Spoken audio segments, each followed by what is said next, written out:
At ngayon, nandito na, nadarama, nakikita, nararanasan. Ang saya nating ngiti, pinaglaban, pinangarap, pinaghirapan. Maugmang lugar, puno ng ngiti at saya. Ang lahat sinimulan sa aming puso't isipan. At hindi papayagan na mawala, na masaktan, mapabayaan. Pagkatao at prinsipyo, noon hanggang ngayon at sa kinabukasan. Di maiiwasan, galaw at pagbabago. Ngayon nga ay tutungo, eto na ang bagong kwento. Naga na, ngayon na, nakaugat, nakaukit sa kasaysayan. Naga na, tayo na, puno ng pag-asa aming kinabukasan. At di nyo mapipigilan, ang kwento ay madudugtungan. Mapag-alaga, matitiwalaan, tibay na lagi nating maaasahan. Taas noo, ito ang aming bayan. Naga na, Nalalauman, nasasarigan, nangangataman sa tukunyan, sa kasaysayan ng aming bayan, paninindigan laging nandyan. Back to the basic, now there will be no tricks. Now until tomorrow you can bet there'll be no conflict. Fast to the future, everybody's so sure. Now we can be stronger and together we will always be one. ngayon na ay lilipas at darating ating bukas.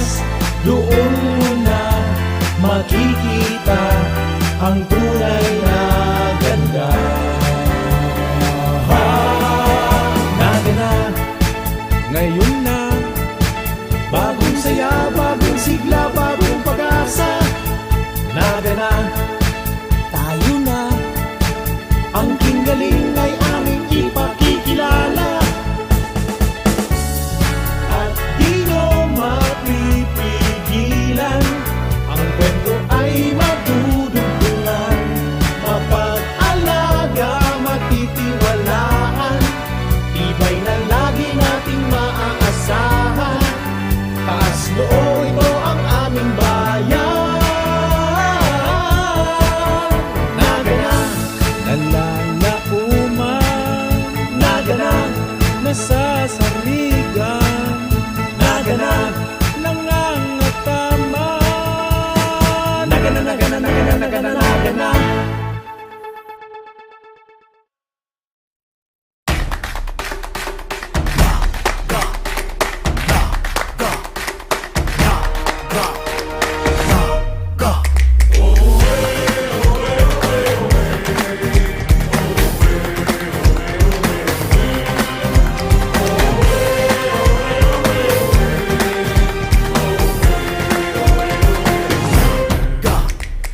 Kasaysayan, aloy ng panahon, ikaw pinangaran sa kahoy na mapusugon. Naging puso kang kabikulan, banwaan na nasasaligan, mga angat dahil tinalikudan. Ipinta kasiko sa kagamsan, mga palaog, kandalan lang. Sarog na pusog, masulog na salog, marambong nakapalibutan. Naga na, gusto pa mangenod sa pagbabago. Naga na, gusto pa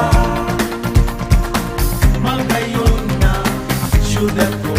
Naga na, gusto pa ipag-uulyo sa kinapan, sa gabos na panahon. Ikaw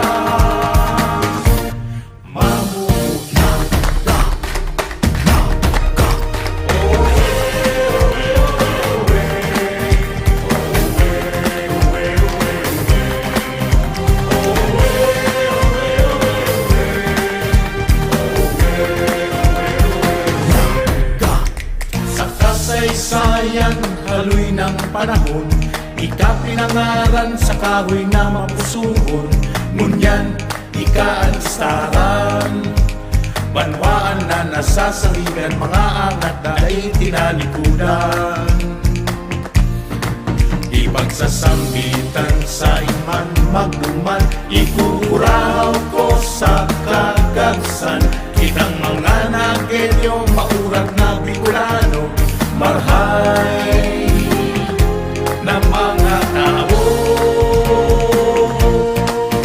Naga na, uswa pa, mangero sa pagbabago.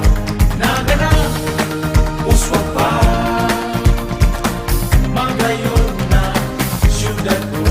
Naga na, uswa pa, ibang umulyo sa kinaban, sa gabos na panahon. Ikaw mamutan sa kung pag-iutan, sa inman magduman, ikukuraw ko sa kagabsan. Kitang mga nagelyo, matitibay Bicolano, makuturan ng mga tao. Naga na, uswa pa, mangero sa pagbabago. Naga na, uswa pa, magayon na siyudad ko. Naga na, uswa pa, ibang umulyo sa tinapan, sa gabos na panahon. Ikaw mamutan.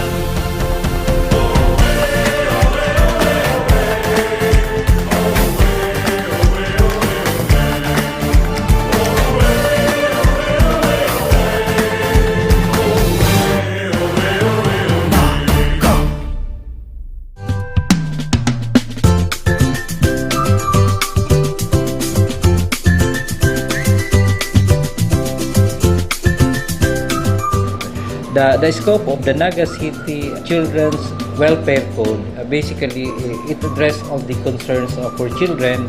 It also contains the four basic rights of children: development right, the survival rights, the protection rights, and particularly the participation right, which cater the participatory governance for children. So we include particularly the participation right, since the developmental, the survival, and protection were already in place in the program of the city.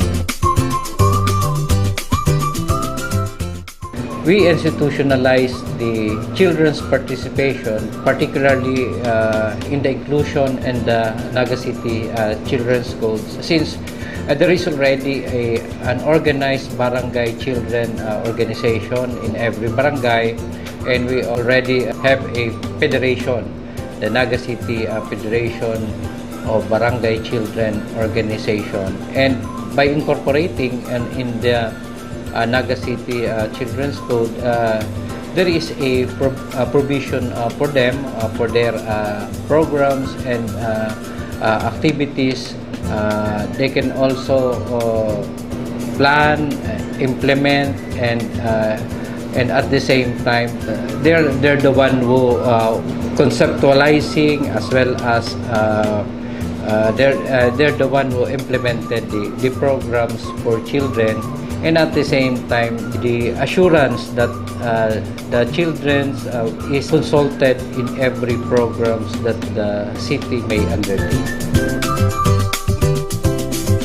Very much fulfilling po sa feeling, since I'm representing the children's sector of Naga City and I'm amplifying their voice to the LGU of Naga City.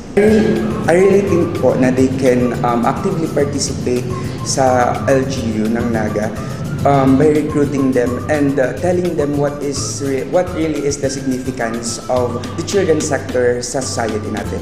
Since sa children's, meron din iba't ibang sector like the PWDs and the women's, and also we are targeting po the CAR or the Children's at Risk, and CICL, which is the Children's in Conflict with the Law. So we are recruiting them and telling them talaga the significance or the main significance of the children's sector.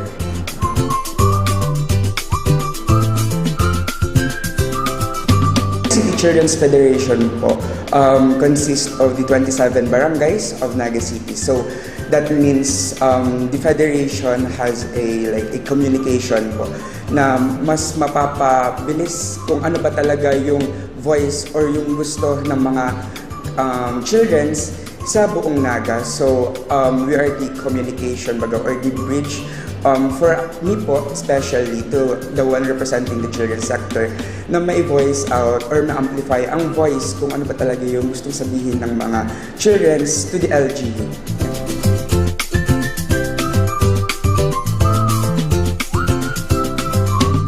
Barangays ng Naga, ini-encourage na bawat barangay merong barangay children's organization.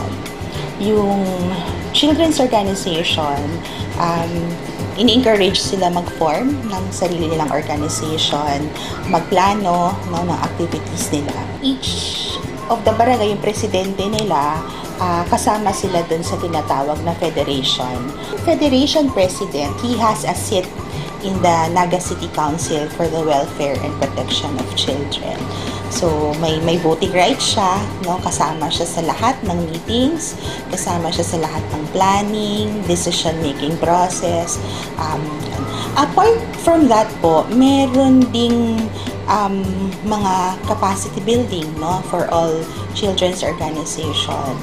Yung mga kabataan namin, minsan may mga 8 years old, 9 years old, kasama na sila sa activities. Dahil po sa pagbibigay natin ng priority sa pag-aaral, sa edukasyon ng ating mga bata, ng mga kabataan, ay yung pagpapatayo ng mga bagong paaralan. Simula po nang tayo ay maupo bilang punong lungsod noong 2019, nakapagpatayo na po tayo ng 4 na bagong paaralan. Noong isang buwan, pinasimulan na po natin yung _5 na bagong paaralan. Yan po yung tatawagin nating Mabulo National High School. Yung pagpapatayo po ng mga bagong paaralan ay sagot po ito sa problemang hinaharap, lalong-lalo na sa secondary. Kasi nga po, ang tingin natin masyado ng congested yung ating mga secondary schools. Kaya, kailangan magtayo sa mga lugar, sa mga komunidad, lalong-lalo na kung saan nakatira yung mga tao. Ibig sabihin, inadapt po natin yung isang polisiya, decentralization of essential government services. So, hindi lang po ito para sa edukasyon. Kasama din po sa kinonsider natin yung serbisyong pang-kalusugan. Kaya may mga bago po tayong primary healthcare facilities kasabay po o kaya malapit doon sa itinayong mga bagong paaralan. Meron po tayong City Health Office doon po sa Santa Cruz, within the Santa Cruz New Area Development. Ganon din po dito sa May Balatas yung bagong City Hospital ng ating lungsod. Noong kasagsagan po ng COVID-19, minabuti po natin na maglagay sa mga stratehikong lugar nung tinatawag nating community Wi-Fi para makatulong sa pag-aaral ng ating mga estudyante sa elementary, high school, and even in college. So kasama din po yun. At maliban din po doon sa nabanggit ko kanina mga new development areas, particularly Santa Cruz and Balatas, may mga event centers po doon kung saan ay ginaganap yung mga iba't ibang gatherings involving children. Kasama na din po yung mga pagtitipon, iba't ibang gawain ng mga estudyante sa nabanggitang paaralan. Maliban po dito ay may mga parating pa po tayo na mga proyekto na magbibigay ng hindi lang kasiyahan kundi benepisyo, makakatulong sa pagbuo holistic development ng mga bata. Unahin ko po yung patungkol sa sports, yung sports academy. Pinaghahandaan na po natin ito and hopefully masimulan po ito next year. Doon din po natin ito itatayo sa Metro Naga Sports Complex sa Pakuon. Tama-tama, may iba na po mga facilities doon involving sports. Yung isa pa po ay yung People's Park and Recreation Center. Dito naman po ito sa may Bicol River, Tabuco side. Minabuti po natin base sa site development plan na mayroong lugar, mayroong puwang para sa mga bata, para sa mga kabataan. Una po sa pakikipag-ugnayan sa mga kasali sa BCPC o Barangay Council for the Protection of Children, lalo na po halimbawa po doon ang health, ang peace and order, at the same time ang education. Pangalawa po yung pakikipag-participate namin sa private sector para mas bigay namin yung serbisyo ng bata. At the same time po, sa pag-participate po ng bata, ini-invite din namin yung bata kapag may mga desisyon na gagawin ang komitiba ng Barangay Council for the Protection of Children. Sa amin po, sa barangay namin, mayroong kada zone na may mga organization na mga active sa barangay, youth and children. And sila po yung tinatanong natin kung ano ba yung pangangailangan at kung ano yung kailangan ng bata na sa presente.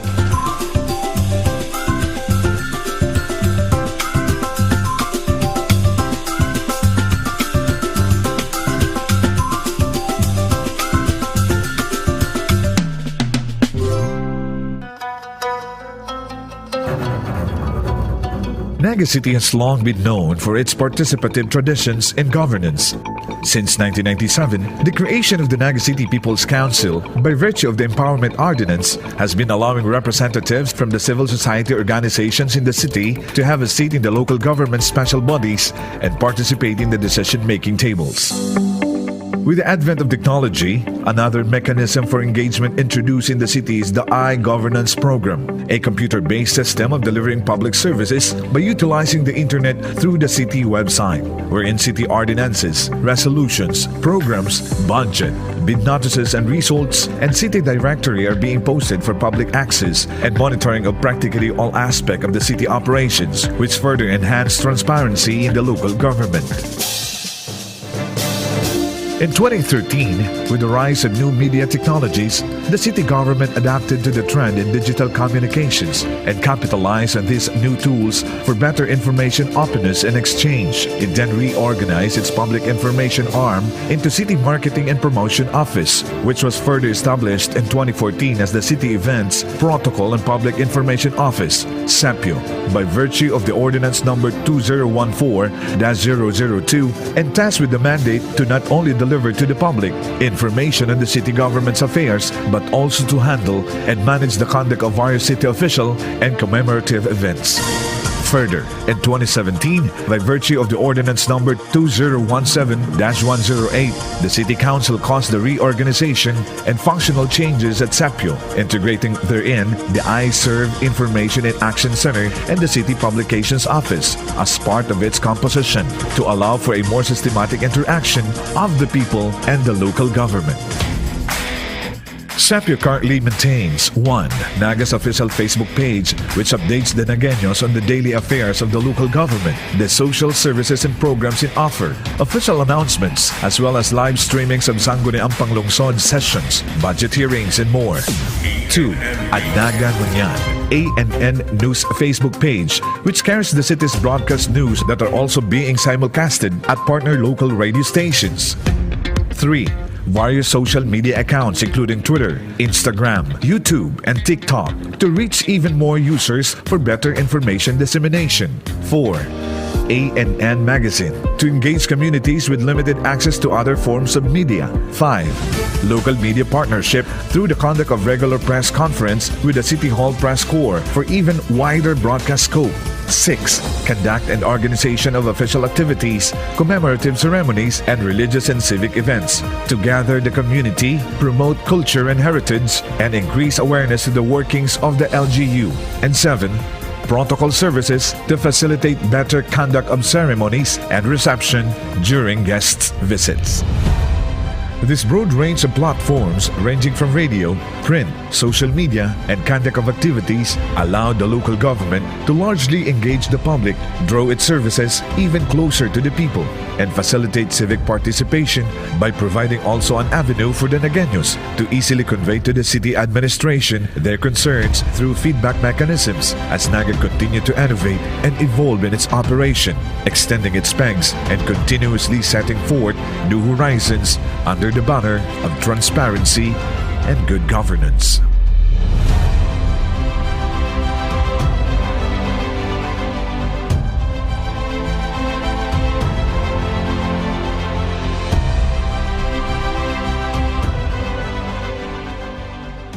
Ang sa inyong pagtitiwalaan sa pagpaabot kan mga programang pangkauswagan, mga bareta, halis sa inyong gobyerno lokal, mga impormasyon, manungod sa mga pulisiya, asin proyekto kan syudad. Ang sa inyong mga kasurog sa mas pinahiwas, asin pinakusog na programa kan lambang Nagaño sa maugmang lugar.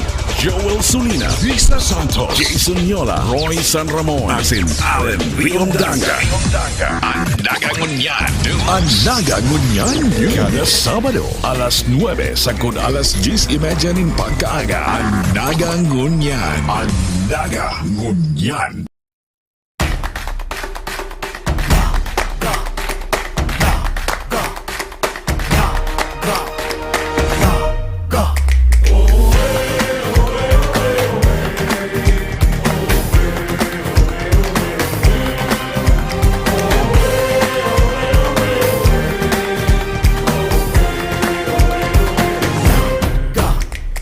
Kasaysayan, haloy ng panahon, ikaw pinangaran sa kahoy na mapusugon.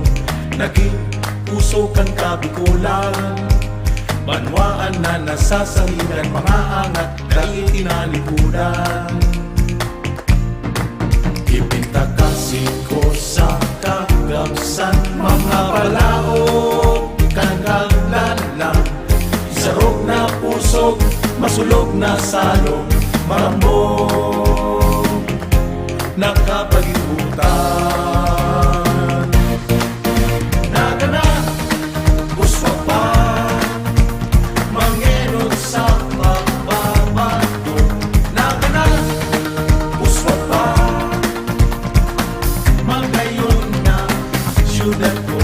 Naga na, uswa pa, di pag-iurgulyo sa kinapan sa gabos na panahon. Ikaw, mamuna ka,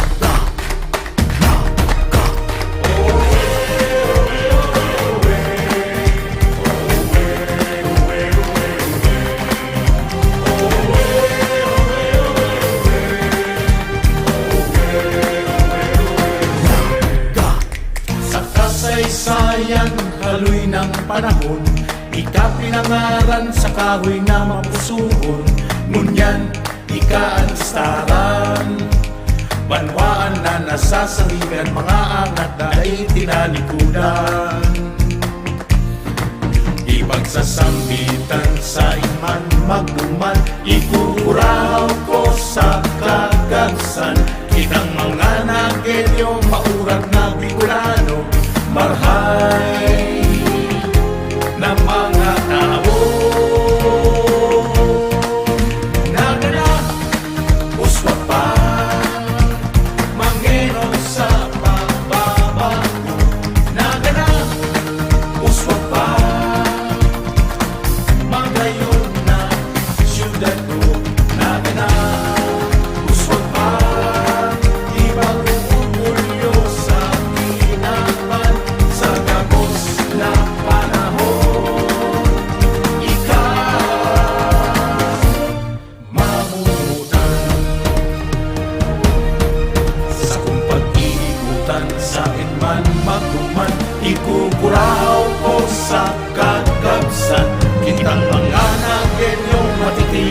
Bicolano, makatuturan ng mga tao. Naga na, uswag pa, mangenong sa pagbabago. Naga na, uswag pa, magkayon na syudad ko. Naga na, uswag pa, ibang orgulyo sa tinaman sa gabos ng panahon. Ikaw, mamumutan.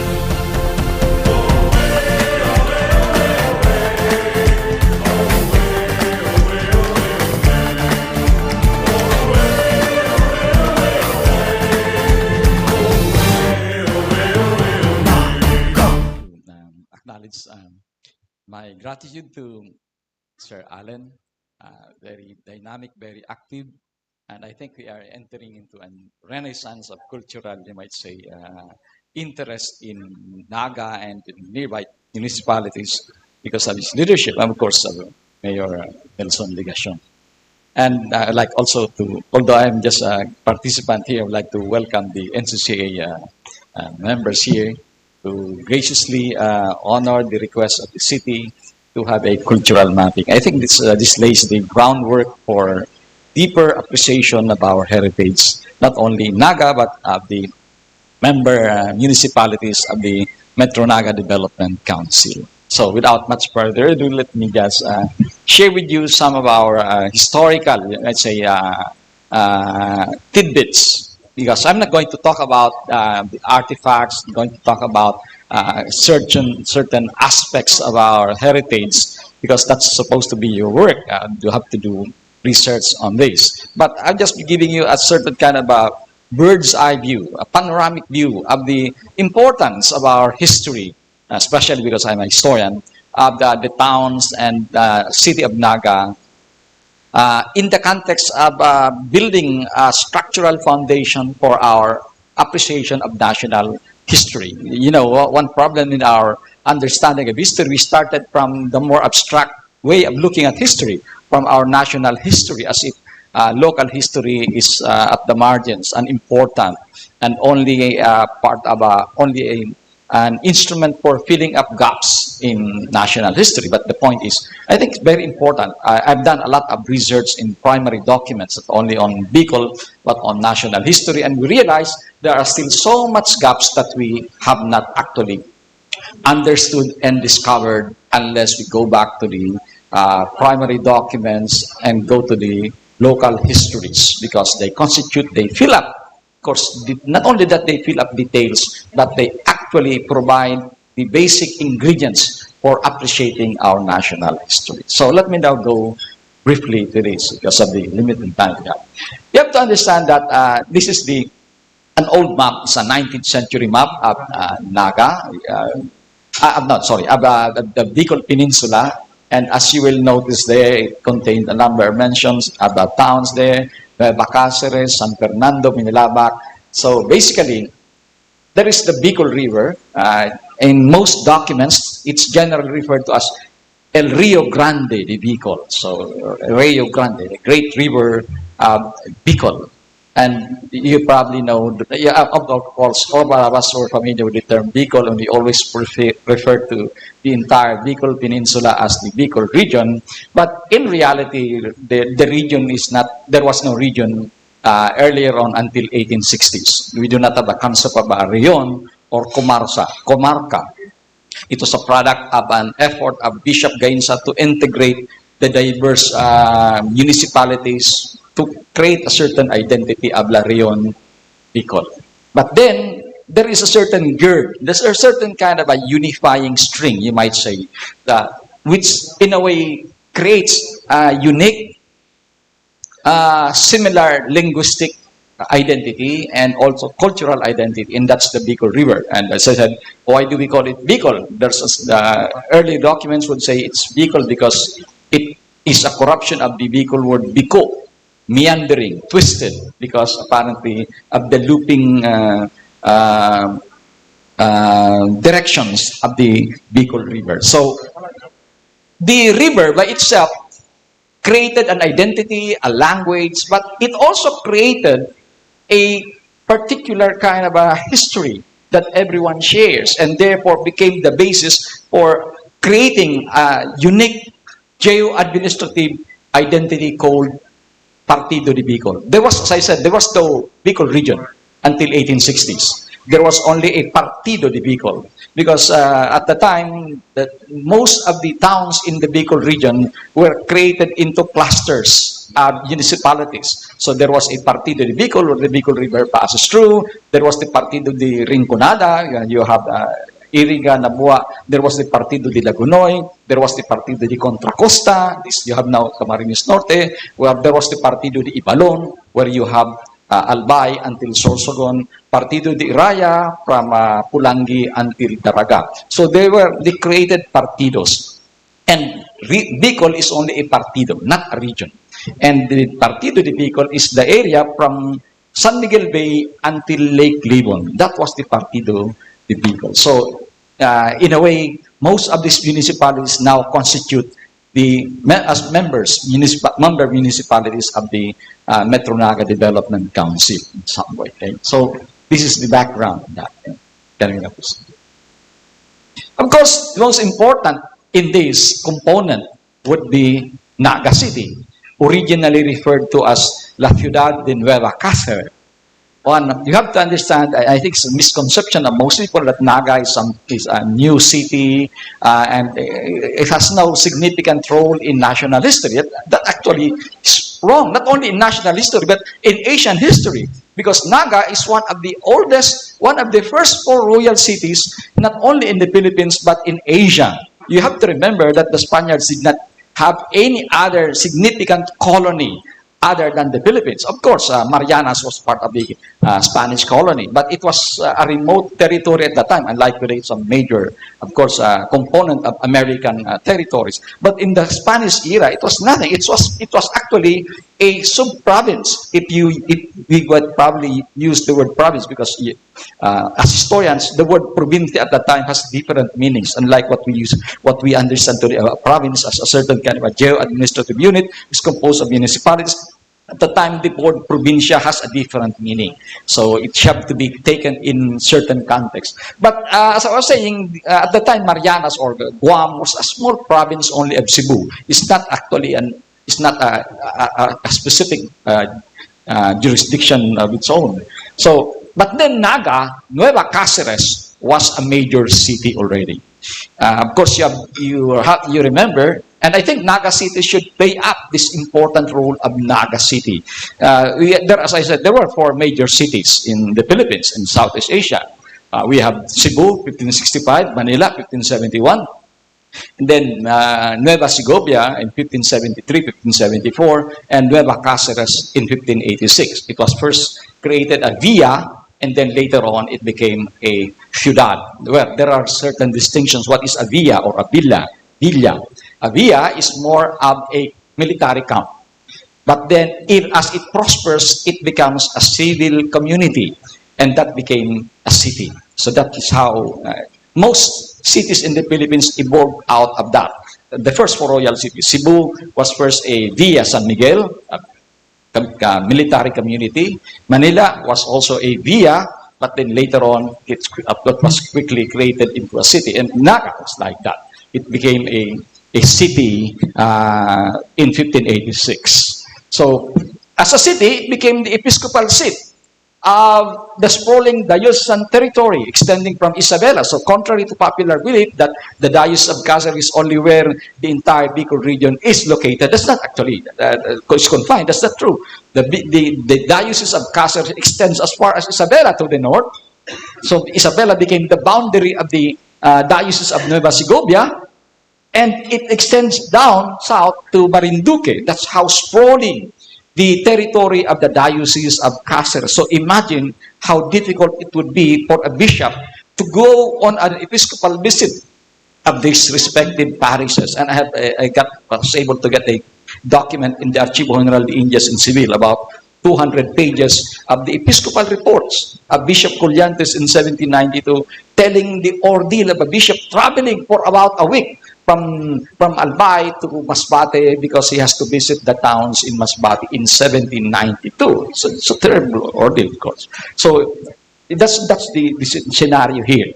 Now, at the same time, we have Naga City or Nueva Cáceres was, of course, the center of the entire administrative units of the entire, what we now call the Bicol region. Catanduanes, Masbate, Albay, was actually a part of the Ciudad de Nueva Cáceres. Later on, Albay was created a provincia, so it became a separate province. But so there were only two provinces at that time: Camarines and Albay, and the seat of all these provinces was, of course, Nueva Cáceres. So everyone goes to Nueva, all roads, as they say, all roads lead to Rome. So it was in Nueva Cáceres. All roads lead to Nueva Cáceres. But not only because of the fact that it became the ecclesiastical and administrative seat of governance in the Spanish era,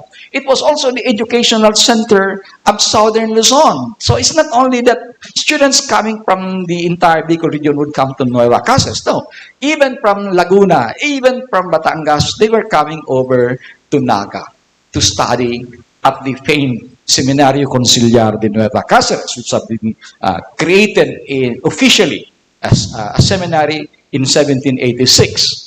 But earlier on, we were already training secular priests as early as 1660s in the so-called Casa de Clerigos in Naga. So it's one of the early seminaries in the Philippines, not only in Bicol, but in the Philippines. But when you speak of the seminario in the Spanish era, it does not only mean a place where you train priests. It's also a place where you train bureaucrats, because of the fact that one requirement at the time to become a gobernadorcillo is for you to read Spanish. And therefore, how will they train these future gobernadorcillos or mayors unless they were educated in a particular center of learning, and that was in the seminary of Cáceres.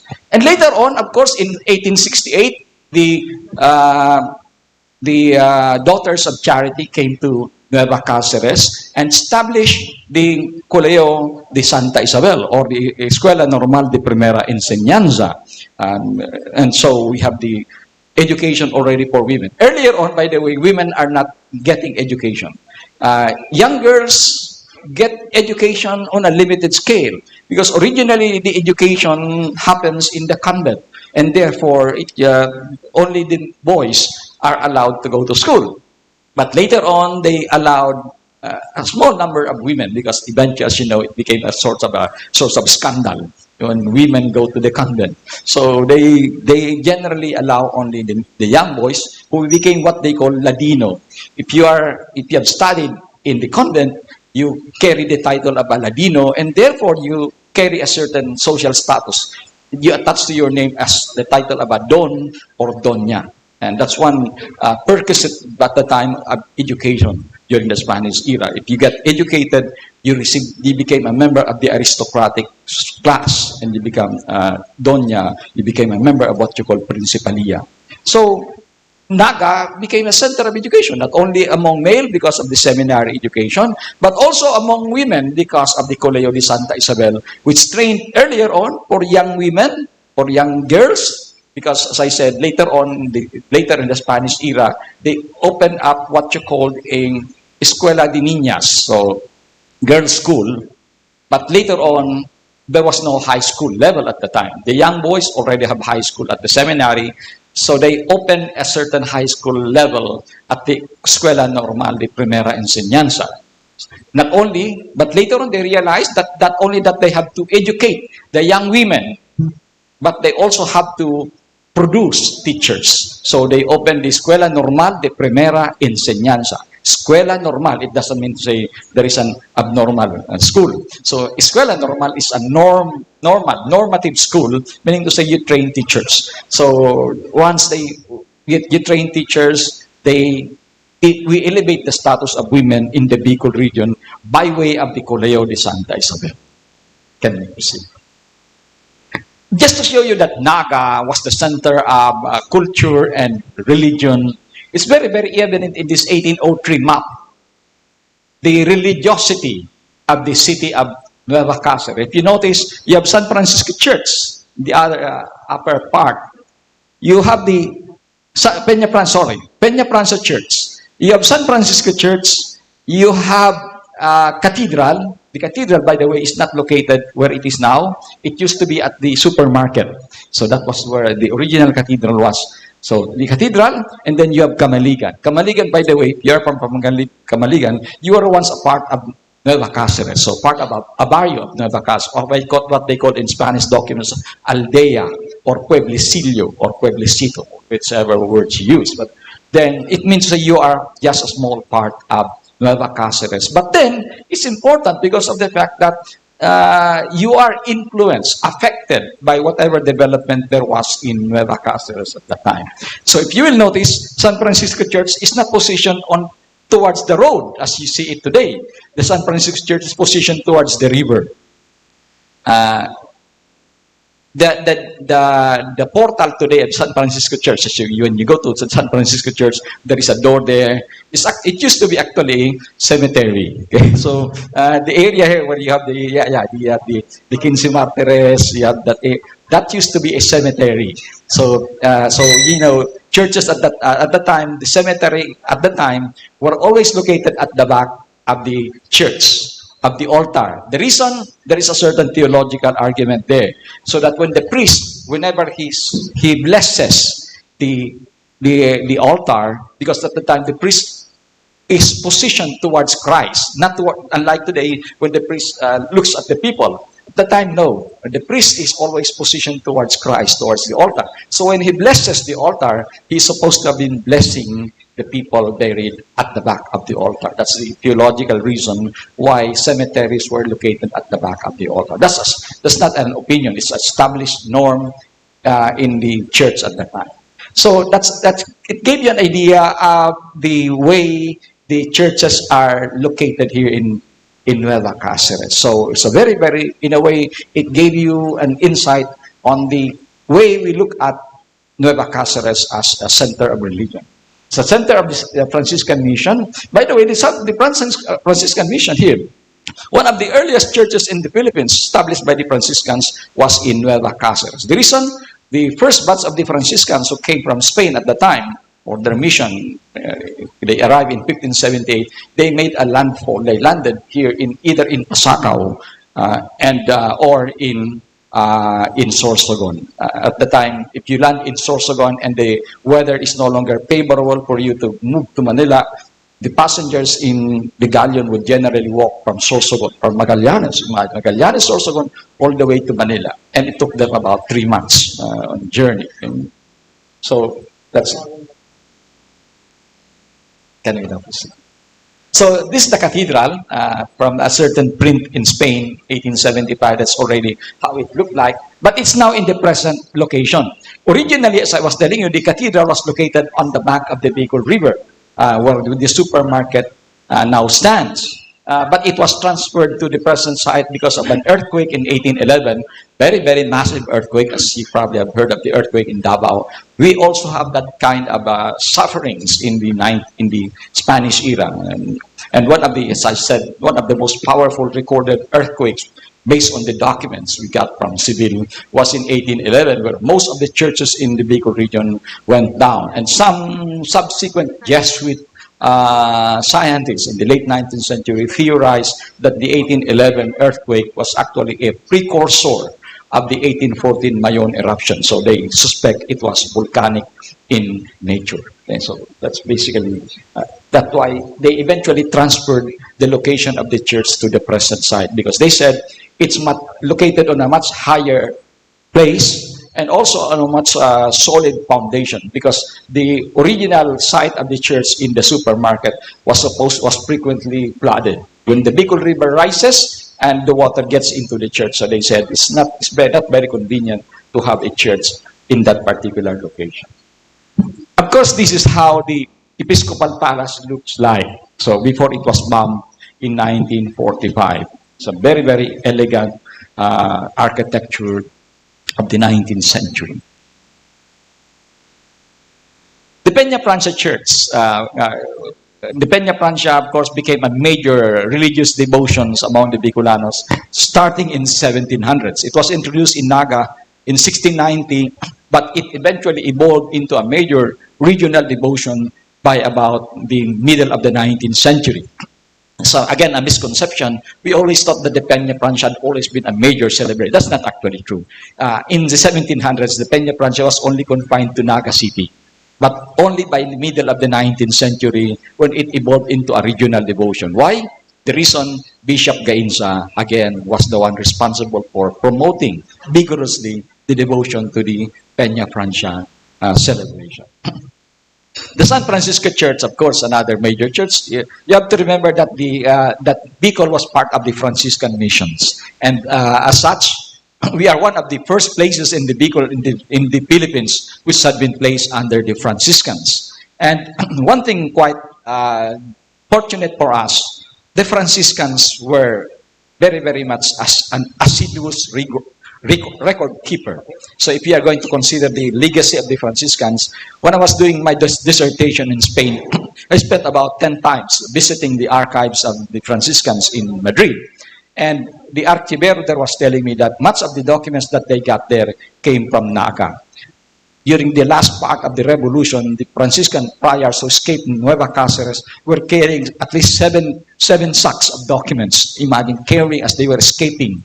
They were carrying 7 sacks of documents and brought them to Spain. And that's where we have now much of the documents in Spain. So one of the most intact records in the Philippines were on the Bicol region because the Franciscans carried them back to Spain. Okay, very important church in Bicol. Okay. Of course, I was telling you, Center of Learning, Escuela de Maestras, or the Escuela Normal de Primera Enseñanza. You have the Colegio de Santa Isabel. If you notice at the back of Colegio de Santa Isabel, it was still forested. In fact, Gainza was saying when they started clearing the area to build the Colegio de Santa Isabel, it was referred to in Bicol as Kadlagan, meaning to say a forested territory. Okay? So now you have this the seminary of Cáceres. Can we go to the other? Naga, again, even in the late 19th century, Naga remains a major colonial settlement. So it gave you an idea of the first Casa Real. Casa Real is the provincial capital. It's located where you have Pure Gold now, the commercial establishment of Pure Gold. It used to be the place where the Casa Real stood. So the Casa Real, Almacen, and then the Plaza Principal de la Ciudad. So you have the Plaza Rizal at the bottom part. Yan ang Plaza Rizal. Okay? So the other part there is you have the Plaza Kiosco. There was a quarrel at the time between the province and the city government. But in reality, it was not owned by neither of the city and of the province at the time. It was owned originally by a private family, a wealthy family here in Bicol. Okay. So, give you an idea again here, a beautiful design already of the city of Cáceres. You have Plaza Rizal. It was originally called Plaza Alfonso XIII. Then you have the provincial capital there, the upper part there. Then you have the Casa de Escribanos. I suspect the Casa de Escribanos is the councilor's office, the office of the municipal councilors. So you have the Sangguniang Bayan, Sangguniang Panlunsod ng Naga, could have been located in this Casa de Escribanos. Then you have here the road going down there is going to the Panganiban Street. Okay, so you have so basically that's how it looked like. Okay? So iyan ang Plaza Rizal, ang sentro. As I said, it was originally called Plaza Alfonso XIII. Itong other side, yun ang Plaza Kiosco Ngonian. So that is called the Calle de Santa Cruz because that is where the town of Santa Cruz began, which is now only a barrio or as a barangay. So, okay. During the American era, Nueva Cáceres remained an important seat of governance because it became the seat of the provincial capital during the American regime. And by 1918, ambos Camarines was divided into two. It became now Camarines Norte and Camarines Sur. So to highlight this division, they put up the monument Abu Rizal and the 15 Martires on this particular year. So by the time we ceased to be na ambos Camarines. Ambos in Spanish means both Camarines. So by 1918, there was a separation of the two Camarines into Norte and Sur. And so they put in 1910, this was a 1910 newspaper, American newspaper, you have the elegant design of the provincial capital, where, as I said, the pure gold now stands. Now, we go to the component municipalities or member municipalities of Metro Naga. You have Bula. Bula, for most of us, seems to be an insignificant town today because it's located at the margins of the, you might say, activity, di ba? Nasa gilid na siya. But originally, Bula was an important town. Why? Because all passengers going to Camarines to Albay would pass through Bula because of the Bicol River. Only Bula lost its importance and its economic, you might say, livelihood by the middle of the 1850s. So again, as I said, it's a lesson from history for urban planners. Not only because you put a road and you always consider that as development. There is always a downside for any development. Okay. Take, for example, the case, as I said, of the development in 1840s. When they opened a Carretera del Sur, a Carretera del Sur is the south road from Nueva Cáceres until Albay. So they paved a road this time. Earlier on, people were traveling by the Bicol River. But by 1845, they opened a road. So what happens to Bula? It was marginalized. So Bula, Minalabak, Milaor suffered terribly as an effect of this change in the mode of transportation. So basically, that's the effect of the creation of the, and Bula suffered. But then, by the late 19th century, there is something that is important that happens in Bula. Certain family invested in Bula, known as the Fesed family. The Fesed were very, very influential. There were, I think, four brothers, Fesed. One of them was Jose Fesed. And the Pesed brothers, kung mga taga-Bula ka mo, yan ang nagpayaman sa Bula kan late 19th century. In some respect, nagpayaman because it generated a certain kind of an income on the people. He created an industrial estate. So distillation of ilang-ilang, and it was producing, I think, 300 kilos of ilang-ilang. They were distilling them into perfume and would send them to Europe for as an export item of the Bicol region. Pero, and imagine, it encompassed 673 hectares. Imagine kung ang estate mo araw kang kahiwas, covering much of the towns in that Partido area, in that Partido and Rinconada area. So, araw kang pero what makes it, we said, important in the history of Bula is this. The brother, one of the brothers of the Pesed is one of the persons whom Rizal hated most in his life. Pablo Pesed, if you probably studying a Rizal course, Pablo Pesed is known in history as Q-Cap. Q-Cap is the, you would say, hated most by the Filipino nationalists, not only by Rizal, but if you look at the readings of Rizal, the writings of Rizal, Graciano Lopez Haina, and all the other nationalists, one of the persons that they would always mention is Pablo Pesed. And Pesed, imagine, not one in Philippine history knew this. Pesed was actually residing. The brothers of Pesed were residing actually in Bula. See? Quite an interesting feature in our history that one of the persons that Rizal hated most was a resident in a way of Bula. Now we go to Bumbon.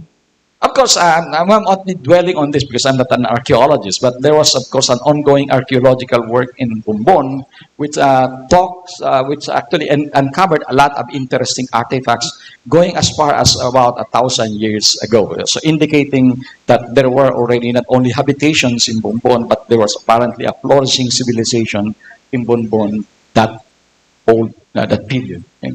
But of course, the most important attraction in Bumbon was the Leaning Tower, built in 1820. It's quite interesting that the saga of this construction was interesting. Constructed in 1820.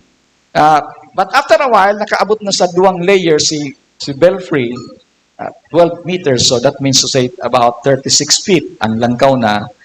Ang daga, apparently, it was soft and it sank and it tilted. And so the people were at a quandary whether to continue the construction or to abandon it. But they realized that abandoning it and rebuilding another would entail a lot of expenses and a lot of time and a lot of labor. So they said, okay, let's proceed. And so they proceeded without knowing that eventually, when they decided to finish the tower, unknowingly, they were leaving a touristic and historic legacy for the future. So some of it, you might say, unexpected turn of positive events in their history. Okay. Let's now go to the other. Okay, that's it. Can we now go to the next? Calabanga, of course, San Miguel, Calabanga. Sa major seaport. Although, historically, Calabanga is dwarfed by a more, you might say, it's simply a barrio now, CEPPIO. Because for a long time, Calabanga was a barrio of CEPPIO. But CEPPIO was a major, you might say, Spanish mission. Because there were four Franciscan missions in the Bicol region. CEPPIO, Naga, Nabua, and Libon. The Franciscans, when they introduced what they call the process of reducción, the process of reducir in Spanish is not to reduce, to smaller, not. Reducir in Spanish means to rearrange. Ducere in Latin is to lead away from, so to reorganize the settlement. And one of the things that they did is to divide the Bicol River into 4 major mission outposts, and CEPPIO was among them. And so later on, CEPPIO was eclipsed by the prominence of Calabanga, because Calabanga is a seaport. And so all travelers from Camarines Norte would drop by Calabanga and enter through San Miguel Bay and eventually enter through the Bicol River. So Calabanga rose to prominence economically because of this. And of course, so when the Philippine-American War broke out, ang inatake kan mga Amerikano ang Calabanga because it's a port of entry to Nueva Cáceres. So one of the earliest battles in the Philippine-American War in Bicol happened in Calabanga. So in February 1900s, there was a major battle there that happened. And of course, another important contribution of Calabanga is one of the few towns I know, and probably the only town, that built a memorial to the Filipino teachers, a monument that they had in Calabanga, which honored and paid tribute to the Filipino teachers. Then we go to the next slide, please. So this is the head of the invading American forces, Colonel James Parker, and that is the USS Marietta, one of the ships that docked in Calabanga, where the American forces disembarked eventually to invade Nueva Cáceres. So once they passed through Calabanga, they opened the gate for the invasion of Nueva Cáceres and the rest of the Bicol region. But the people in Calabanga, and of course the revolutionary forces of Arejola and Guevara, made stubborn resistance. So there were a number of casualties in the Battle of Calabanga Port, so if you might call it that way. Yeah. Of course, the monument in Calabanga. It's a post-war monument, I suspect. Can we go now to the next, please? Okay, this is a narrative. It was telling us what happened when the Calabanga Battle of Calabanga took place. So, can we now proceed, please? Yeah, thank you. Camaligan. So, Camaligan is one of the riverine towns which showed early signs of Hispanic presence. Again, because of an archaeological work being undertaken today and by local, not necessarily professional archaeologists, but they were gradually digging up a lot of artifacts. I was a young boy already in 1970, and I learned of the pot hunters digging up a lot of archaeological artifacts in the area of Camaligan. So we know that Camaligan is an ancient settlement. It was also a staging point. Historically, Camaligan was a staging point for the composite guerrilla units assault on Naga during the Battle for Liberation. So historically, Kamaligan played an important role in the liberation of Naga. Duman nag-assemble ang gabos na mga guerrillas, Tangkong Baka, Camp Isarog, and all the other guerrillas in Camarines Sur when they raided Naga. So from Kamaligan, they entered the back of Ateneo de Naga, and the battle erupted. The battle erupted in Ateneo. Okay? So, can we now proceed again to the next one? So this is a souvenir picture of the guerrilla after they liberated Naga in April of 1945. So, if you look at it, yaon sinda naman sa Plaza Rizal. Okay? So, nag-post sinda. Ayan, may bigoting yan na puti-puti, may bigoting yan na halabaw ng bigoting yan. That was Major Russell Barros. Russell Barros is an important personality in the guerrilla operations here. He was not a professional soldier. He was, I think, a mining engineer. But then he was left during when the war broke out. He was not able to escape to U.S. and he stayed here in Bicol. And so he was given by Colonel Russell a certain kind of a position to organize guerrilla forces, and so he was an important personality. Kataid ni kaniyong nakaparabas na inyo si Juan Q. Miranda. Ito may puti na cap. And so very important photograph of the American of the liberation in Naga, 1945. May harong dyan sa Kamaligan na probably if you still exist and you are from Kamaligan, I think you should pay tribute to that house. Yan house ni Andres Diez. Yan sa lumang building na sabi ni Major Juan Q. Miranda when I was interviewing him, it was in that area where they planned the liberation of Naga. So where they would enter, what would they do, and so very important and it was owned by the mayor at the time of Kamaligan, Mayor Andres Diez. Kanaman, of course, one of the early missions, Franciscan missions, and used to be a barrio of Naga. It was founded in 1583 together with Bula and other municipalities here. Okay? It was renowned for a religio-cultural festival known as Lagaylay. If you study Lagaylay, it's actually reflective of a pre-colonial practice, the adoration of the moon. So there was a pre-Hispanic ritual. They adored the moon, and it was eventually integrated into the Catholic ritual, which became a religious Catholic ceremony known as the Lagaylay. It was also the birthplace of the Tangkong Baka guerrilla unit. The reason is because the commanding officer, Juan Q. Miranda, was actually from San Nicolas, Canacman. So it was there where he founded the Tangkong Baka guerrilla movement. Can you go to the next slide? So this Miranda, that's the seal of the Tangkong Baka guerrilla unit. So, because the Church of Canacman built in 1595, that was the belfry. I suspect, because I am very much interested with this because I came from the town and when the first time I went to the Archivo Franciscano Ibero Oriental, one of the places I immediately look at the records was in Canacman. So I get substantial documents. It was built in 1590s. That's one thing for sure. So kaya lumang-luma na, and it's almost collapsing. But later on, I was able to talk to the National Historical Commission of the Philippines, and so we installed a marker a year ago to honor the historic role of Canacman in the development of Bicol history. Can we go to that? So we have Gainsa.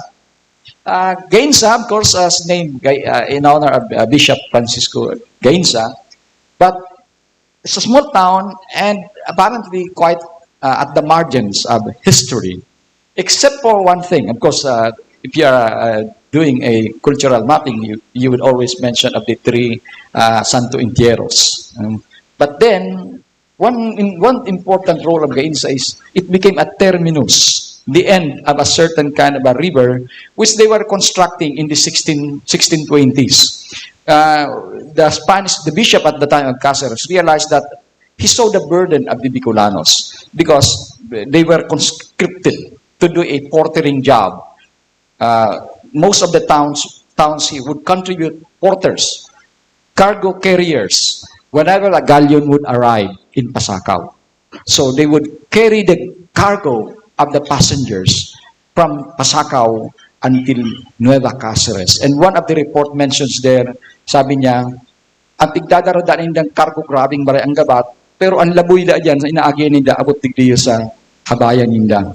So it's a terrible ordeal. Imagine walking from Pasacao until... So I think the bishop took pity on these people who were doing what they call polo e servicio.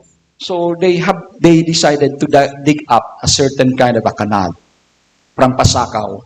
But it was never finished because the one who was contracting the canal realized that it's not a successful, profitable enterprise, so he gave it up. And apparently, the workers there were Chinese at the time. Those works which Filipinos did not want to do, the Chinese would do it. Today, it's reverse. Whenever Chinese did not like to do that job, the Filipinos would take it. So the irony of history. At that time, Gainsao, it's a back-breaking job, building a canal. So they said, okay, we will no longer finish that. So it was not finished. So if you go to Gainsao, you will notice there is a certain river there. It used to be connected to Pasacao, but it was never completed. And there were several attempts in the 18th century, and finally in the 19th century, Gainsao tried to do it, but he also failed to finish. Magarao. What you probably be surprised that the first leprosarium in Bicol was in Magarao. Okay? Sa may Punong. If you're from Punong, there's a certain, they call it the Casa de Lazarenos. Casa de Lazarenos, the house of the lepers. It's a makeshift building made of bamboo and nipa. But later on, they have to relocate the Casa de Lazarenos. The reason is this. The residents of the nearby barrios in Canacman and Magarao were complaining to the colonial government. He said, ini nga yung mga leper, nagpapararigo sa Bicol River. On the other side, nagkukuro sila ng tubig, pang-inom, kuminsan, pangkaag nila sa maluto ninda. Imagine. So they decided, okay, let's give that up. So for that reason, they eventually transferred it somewhere else. And where was that? In Pili. So you have the leper colony in leprosarium in Pili. Of course, one thing that makes Magarao unique is the fact that unlike other towns in Camarines Sur, which fought strongly against the Americans, it's only Magarao who fought for the Americans. So the other towns were fighting them, but then the Magarao were very, very friendly with the Americans. And that's one evidence of that is they put a barrio there in honor of an American general. The Barrio Bell. Bell is named after, not a bell, but it's named after Major General James Bell. So, because they were very, very friendly with the Americans, and so all the other towns were ganging up on Magarao. So when the Americans succeeded, one of the towns that they immediately developed was Magarao, as a payment of gratitude to the loyalty of the people of Magarao. So that's a little highlights on Magarao. Milaor. Again, today, Milaor is known as the town where it is frequently flooded. And probably not, today, it's now a rising municipality economically because of the construction of many commercial establishments there. But earlier on, 100 years ago, Magarao was a very, very poor town. Again, a victim of the shift in the mode of transportation. Originally, Magarao was a very, very rich town. The early years of the Spanish regime, Magarao, because I got a lot of the demographic records. If you're a historian, one of the things that you would be interested to look into would be demographics or population records. And in Spain, in Seville, we have very, very preserved documents on the populations. You will be surprised. And most of the towns, going back to 1700s, the population were preserved. The number of women, the number of men, the number of Spaniards, the number of Agta, the numbers of those who were going to school. Very, very interesting information. And there, Milaor was one of the most populated town. But then, after 1860s, when the road was constructed connecting Naga to Albay, it went down. Milaor, Minalabak, Bula, the population suffered. So was its econ. So were their economy. Okay. So that's one thing. And of course, the other feature of the Milaor would be the leaning power of Milaor. Milaor was also a town that one of the reasons apparently in the early years, it was the church and the town of Milaor was destroyed. It was actually burned down. And if you're a historian, you will suspect why it was burned down. It was it's an accidental fire. But actually, the other records would say, apparently there was a deliberate attempt to destroy the town. See the irony in history. And the culprit will probably be the priors. The reason is because the priors wanted to transfer Milaor to the other side of the river. Because they said Milaor is frequently flooded, and if you go to the other side of the river, it's located on a higher plane. But there's another reason.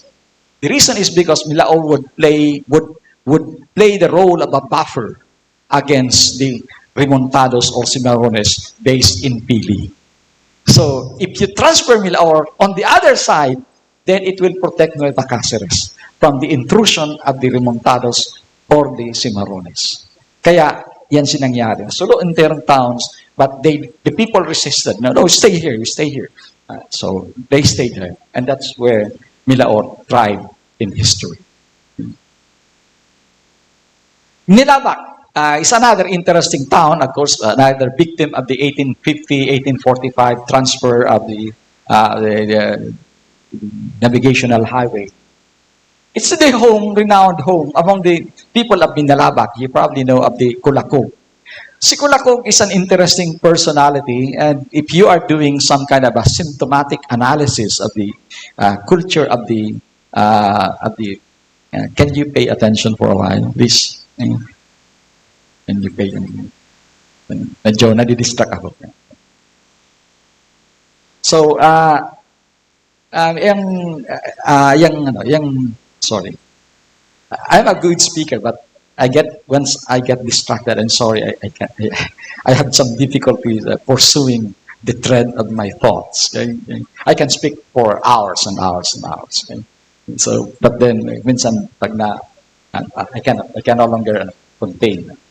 So, renowned as a Kulako is an interesting personality. Okay? It's a legendary personality, but it reflects the kind of people and the kind of how we look at the world. Because Kulakog is depicted as a guy with a very, very large penis. Okay? And among the legends sa Minalabak, they say na at one time daw, when the Moros raided Minalabak, si ina ni Kulakog was on the other side and was apparently going to be caught by the Moros. So what Kulakog did is to extend his penis on the other side of the river, and the mother was able to walk on the penis and was able to go on the other side.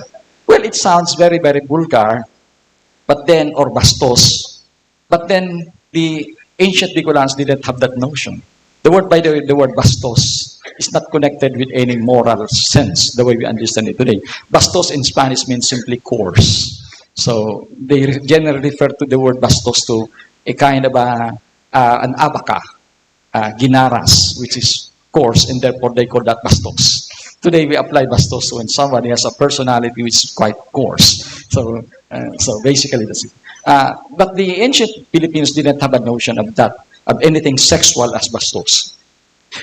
In fact, they look at sex as something very, very positive. Okay? So it's only when Christianity came into the scene that anything sexual became somewhat associated with evil. Okay? So, but therefore, the idea of Kulakog opens a kind of a vista for reinterpreting our culture as Filipinos, as Bicolanos. And I think important si Kulakog na i-re-examine yan. Kung mga estudyante yung nag-aaral ng literature or philosophy or indigenous culture, important i-examine them because it was already overwhelmed by Catholic ideas, Catholic concepts. It's all another important aspect of Minalabak is it became the general headquarters of the Filipino forces under General Ludovico Arejola during the Filipino-American War. Yan talaga ang naging headquarters, campo ni General Arejola. And people became the rallying point of resistance among the Bicolanos during the battle of the Philippine-American War. And not so much known among Bicolanos is there was a harrowing ordeal suffered by the Spaniards. I got the sort of a diary of a Spaniard who survived the massacre. They were massacred in Minalabak ironically, by a school teacher. He was a school teacher, but when the revolution erupted, he was promoted to the rank of a lieutenant. And he was the one leading these troops leading his troops as they were carrying these prisoners, because after when the American forces were landing in Calabanga, they pulled out all the Spaniards in Nueva Cáceres and brought them somewhere else. And while they were passing through Minalabak, they decided to massacre them. So they struck bolos on this Guardia Civil, and many of them died in Minalabak. But then, what happened to the guy who orchestrated the massacre? When the Americans came, ironically, he was executed because of his war crime.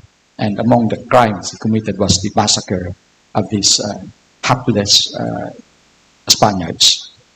Okay?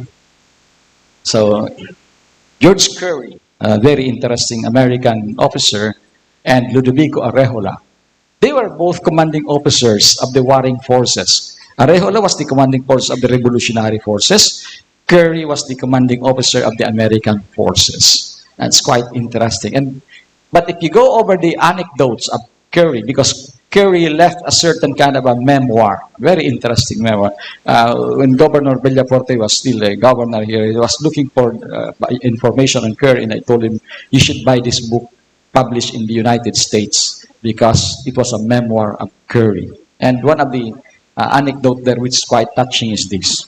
When Curry was captured by the Filipino forces, Arejola entertained Curry, imagine, and gave Curry all this food, all the attention. And so later on, when Arejola was also captured, it was Curry who was interceding in behalf of Arejola. So imagine a very, very friendly atmosphere, even in the midst of war.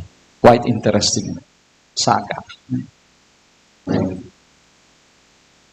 Ocampo was one of the earliest Franciscan missions in Mount Isaro. So you have to understand that the Franciscans concentrated on the lowland territory, but later on eventually proceeded to the upper portion of the Bicol region. So we had the second phase of the evangelization. The first phase was in 1578, and it evangelized all the lowland towns. But by the 1600s, eventually they proceeded to the upper part of the Bicol region. Why? Because by 1609, there was massive migration from the lowland to the upland territories. Mount Isarog was populated by lowlanders. Why? Because of forced labor. The Filipinos at the time were required to work in the galleon, constructing ships in Bagatao Island, in Sorsogon, or in Pasacao, in Dalupao, Pasacao. And if you reach the age of 16 until 60, you are required to render 45 days of labor. And then, originally, the forced labor was not actually as bad as we always taught it in school. Originally, the forced labor was being used only for developmental purposes. Meaning to say, you construct bridges, you construct municipal buildings, churches, and the Spanish government would say, who will benefit out of that? Not us, you Filipinos. So, it's valid. But then, by 1609, when the Hispano-Dutch War erupted, they started using forced labor for military purposes. Maging bantay sa mga baluartes, mag-construct ng baluartes, mag-construct ng mga warships, and it became very, very bad. Many were dying. I got a document in 1619 about the towns here in Bicol region. Most of them went down in terms of population because they went up to the hills. They escaped the lowlands. And the Spaniards were worried, especially the friars, because there were no more parishioners. They would relapse their pre-colonial religion. So they decided to encourage them to go back. And so the second reduction or the second conversion happened among the towns, Tili and Ocampo, where they became the base for the conversion of the upland missions. Okay, can we go? So, drawing na yan ni Fyodor Yagor. Ano yan ang itsura kan mga akta in some way. Sorry. Is a drawing in 1859, 1860 by Fyodor Yagor. So, Isarog, Igorote of Isarog. Okay? By the way, the people in Mount Isarog were not all Agta, as people thought. Actually, the Agta in Mount Isarog were minority. Ang larger concentration ka Agta was in Ocampo. That's why they created a certain kind of a community there in Pinit. But still, don't think that if you are from Ocampo, you are actually Agta. No. Agta still remains to be a small minority in the population. Ocampo is populated more by migrants from outside Camarines Sur because of the promise of land there, still undeveloped, and because of the abaca boom. You know, when the abaca industry boomed, abaca is not is an industry which required large acreage of plantation. So they required land areas, big land, and Ocampo was among the most appropriate place to plant abaca. So, yan, good piece of population yan, mga migrants. And we now go to the next. Pamplona, named of course from after the province of Pamplona in Spain. Apparently, according to legend, because there was a Spaniard there who came from Pamplona and he missed the province, so it was named Nuevo Pamplona or New Pamplona. But we don't really know how exact was that. But one thing we know is there was a canal, just like that of Gainsa. They started to create a canal in that area until Gainsa. But as I said, it did not prosper. So they have to give up the construction from Pasacao to that area. But one thing important in Pamplona is it was the site of a historic battle of Tagilid Pass. For those who are not familiar with World War II event, this was a major event in Bicol history. Why? According to estimates, there were about 270 Japanese soldiers who were ambushed by about 70 poorly armed guerrillas. Okay, so it happened in a certain hill known as Tagilid Pass. And one of the casualties there was the commanding officer of Ateneo de Naga garrison, Colonel Ichisaburo Takichi. And definitely was confirmed dead. He was buried on sa yung guardhouse kang Ateneo de Naga, yan si tomb ni Colonel Takichi. And the one who mentioned this to me was Major Juan Q. Miranda, because when Juan Miranda surrendered to the Japanese during the pacification campaign, why did he surrender? His mother was hostage by the Japanese in Pamplona. His mother was tied in the railroad right in that noontime. He would be exposed there so that Miranda would surrender. So he could no longer bear this. He decided to surrender to the Japanese, and there was a pacification. There was a certain kind of a negotiation. And he was brought to Ateneo de Naga, and when he passed by the guardhouse, sabi kan siya po, you salute that the area there, because that is where our commanding officer was killed by you during the Battle of Tagilid Pass. So the battle was a major event. And another casualty was actually, it became a major issue, not only in Bicol, but in Philippine history. One of the major casualties there was a certain colonel or a certain general. Supposedly, among the guerrillas, they call him Tanaka at Takano. Some would say Tanaka. There was apparently no Takano, but probably it was Tanaka. Tanaka was a major blow to the Japanese forces had he died in the Battle of Tagilid Pass. Tanaka was the field marshal of the Japanese Imperial Army in the Philippines, some high-ranking officer. When I asked my friend, who was an expert on the Japanese history, he just gave a talk last month. It was Dr. Rico Jose, one of the experts in Asia on the Japanese period.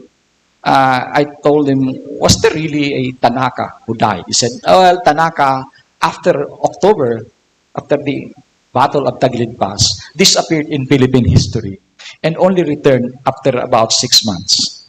So, could it be possible that he recuperated he was among the casualties and recuperated and returned to the Philippines. So meaning to say, this was a major event, the Battle of Tagilid Pass, which we probably have not located in our annals of history. Okay? This plan, so parok yan, tinampo yan, yan ang duwang bukid-bukid, yan duwang side na yan. Again, another lesson. Unfortunately, people there were not very familiar with the historic role of this mountain. Big quarry ninda yan. So mayo na, si duwang mountain na yan. That's supposed to be a very, very important landmark in our history. Bako lang sa Pamplona kundi sa Bicol, because a major battle in World War II was fought in this. And imagine, 17 poorly armed guerrillas staged an ambush, an instant ambush, and killed virtually, they said, estimate is from 50 to 100 Japanese out of 270. It's a major development. Okay? Of course, go to the town of Pasacao. Pasacao is a major historic spot among the Bicolanos. Why? Because it was a major shipyard in not only in Bicol but in the Philippines. There were only very few shipyards in the Philippines in the early Spanish regime, and among them was the shipyard in Dalupaon in Pasacao.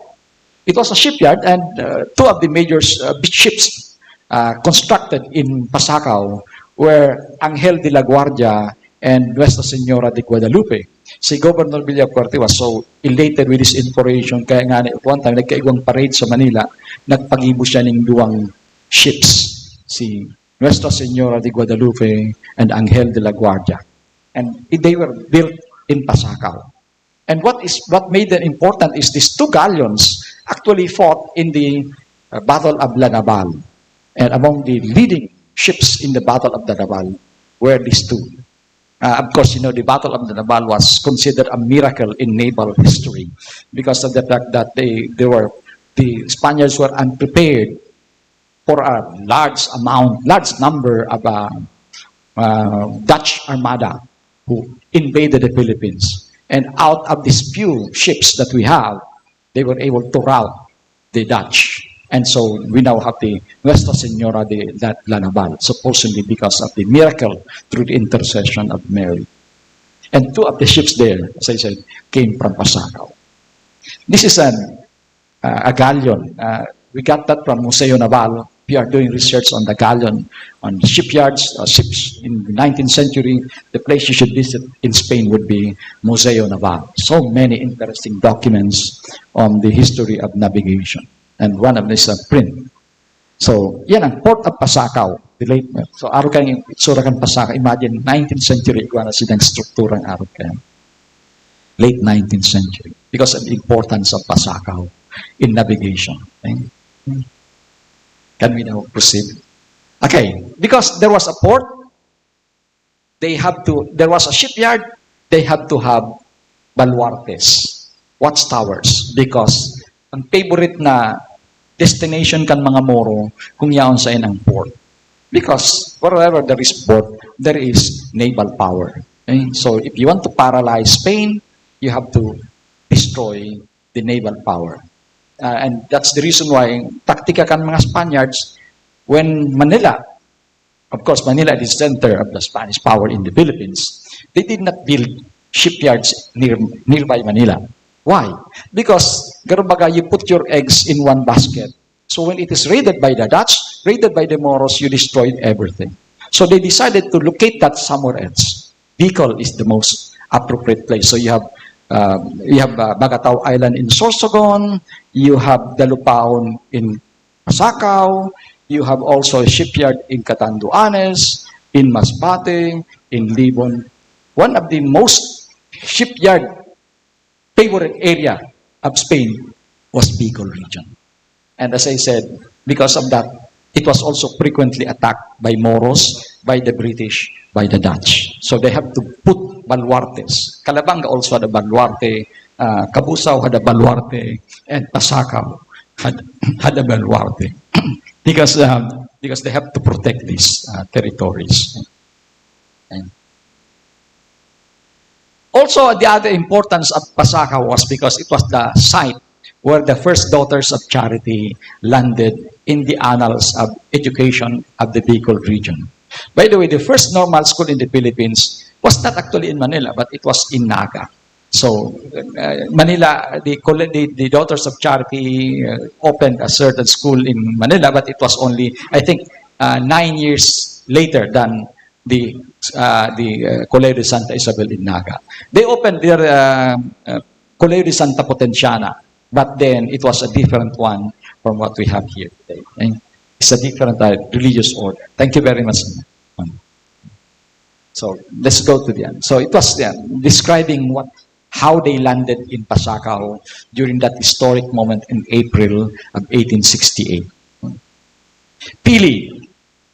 Pili celebrates the Cimarrones Festival. I was the one who introduced that idea of celebrating Cimarrones Festival because it was the heartland of the Cimarrones, as I was telling you. So you have to understand, as I said, that one of the reasons why the Franciscan friars apparently wanted to transfer Milaor was to make Pili, the other side of Milaor, as the buffer against Pili, the incursions of Cimarrones based in Pili. So, kaya, nagyan. It was also the site of the first agricultural school in the region. So you probably know of the Sibisua. The relocation and site of the first leper colony in the region from Punong Magarao, dyan siya pigdara sa Pili. By the way, word Pili does not mean Pili. Contrary to popular belief, again, Pili ngay hali ngay sa plant. No, Pili comes from the Bicol word na Pili. I know that from the document. It's not from my own opinion. Based on the document written by the Franciscans, they said that the natives decided to choose the place where they would put up a community. And they napili ang settlement sa Pili. And that's why we have Pili. Does not have anything to do with the Pili plant. Pili, by the way, the Pili plant is associated most in Sorsogon. That's not a Camarines Sur product. It's a misconception. As early as the middle of the 18th century, Pili was already mentioned by the documents that they were thriving in Sorsogon, not in Camarines Sur. Okay, so, yan ang remnant kang struktura sa Palestina, where you have the leper colony. Okay? The Hospital Diocesana de Lazarenos de Palestina, constructed in 1869 as part of the projects of Bishop Gainza and under the supervision of the Franciscan Fray Silvestre Alonso. So, it's an interesting piece of our history, the leper colony. Pili. Okay, so pre-war picture of the Camarines Sur agricultural school. Earlier on, it was called Agricultura. Of course, you don't call it Sibisua today. Okay? 1918.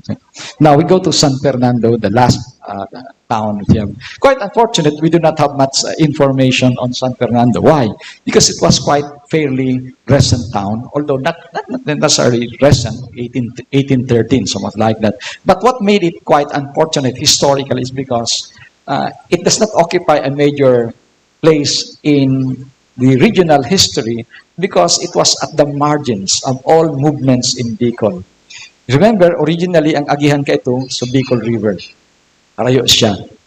Paabot naman sa Tinampo, late lang nagkaigwa kita ng Tinampo pasiring Manila. Originally, people traveled to Balungay in order to go to Manila.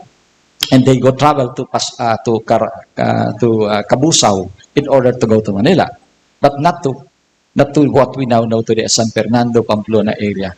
So, it became a product of a victim of certain kind of a developmental malaise because of this. Kaya San Fernando remained in the shadow of our history.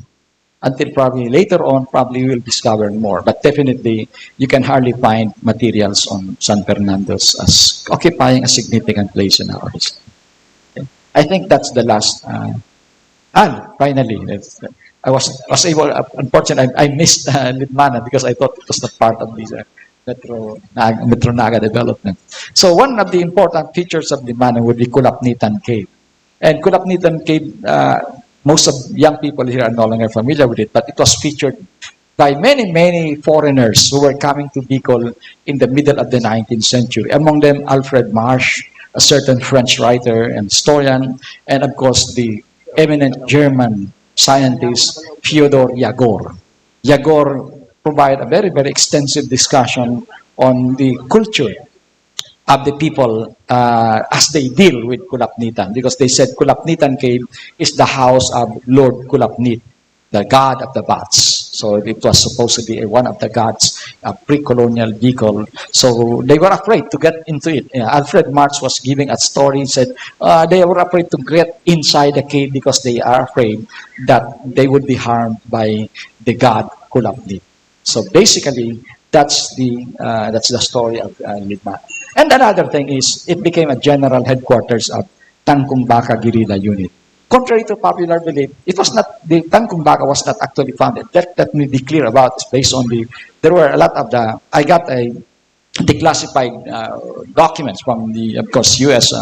Archive, U.S.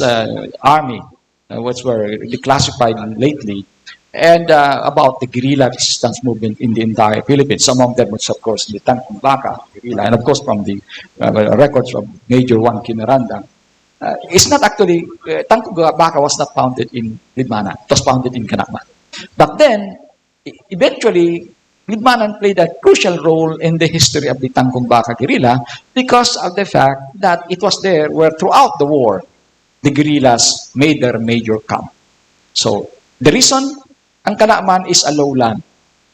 So, you cannot defend your position there if you are in a lowland. Even Japanese attack you, you are gone. So, they decided to go to Libmanan because there were mountains in Libmanan, which of course would make it quite inaccessible to the Japanese if ever they are going to conduct a raid on the guerrilla. And for that reason, the guerrilla of Major Miranda prospered in one of the best guerrillas we ever had in the Bicol region. And so that's it. That's it. Siruma, we do not have much data on Siruma yet. I have not. Most of the towns we had were products because I have to write a book on them. I was commissioned by the towns to write it, so I have to do a lot of extensive research on the archives. But Siruma did not have much data yet because one thing was, as I said, it was remotely located from the mainstream of commerce, social and political commerce. The only thing that we got there was because of the World War II in Bito Siruma, when the family of Governor Villafuerte were killed in that battle there in May 3, 1942, as a consequence of the attack conducted by Camp Isorog in Naga. But then let me be clear about this thing, because I had the diary of the wife of the one who led the attack there. When they were there in Bito Siruma, a group of Japanese and the family of Villafuerte, they did not really know that they were there. When they saw the Japanese were there, because it was nighttime, there was a gunfight. Okay? So apparently the family were among those killed in the battle, and so they were beheaded eventually because they realized it's going to be a trophy when they go back to Naga, because they thought Naga was already liberated from the Japanese. But again, it was a tactical, looking at it in the context of a larger history, it was a tactical error. The reason is because the Japanese there were only about 100 Japanese in Naga at the time. So the guerrillas thought, maya ng Hapon. So you kill them, liberation na. They failed to realize that the Japanese were concentrated in Central Luzon, Bataan, and Corregidor. So after 1 week that the Japanese learned that the garrison here was attacked by the guerrilla, they sent a massive force and fire rained on Naga because the Japanese brought with them the Japanese Air Force and bombed Naga and reduced Naga to ashes. That was a temporary victory for the resistance in Naga. But it was, of course, a tactical, looking at it in the context of military tactics, it was a tactical error on the part of the guerrillas. So, among the guerrillas, it's a glorious moment. We liberated Naga. You won a battle, as one American general said, but you lost the war. Okay? Because it resulted in great suffering on the part of the Nagaenos because the Japanese really pulverized Naga because of the Japanese Navy, Air Force that came here because out of their anger. So that ends our lecture here. So, Ang sa indong pigtitiwalaan sa pagpaabot kan mga programang pangkauswagan, mga bareta, halik sa indong gobyerno lokal, mga impormasyon, manugod sa mga pulisiya, asin proyekto kan syudad. Ang sa indong mga kasurog sa mas pinahiwas, asin pinakusog na programa kan lambang na genyo sa maugmang lugar. Joel Sulina, Risa Santos, Jason Yola, Roy San Ramon, asin Alan Riondaga. Ang Naga Ngonian. Ang Naga Ngonian. Kada Sabado, alas 9 sagod alas 10:30 nin pagkaaga. Ang Naga Ngonian. Ang Naga Ngonian.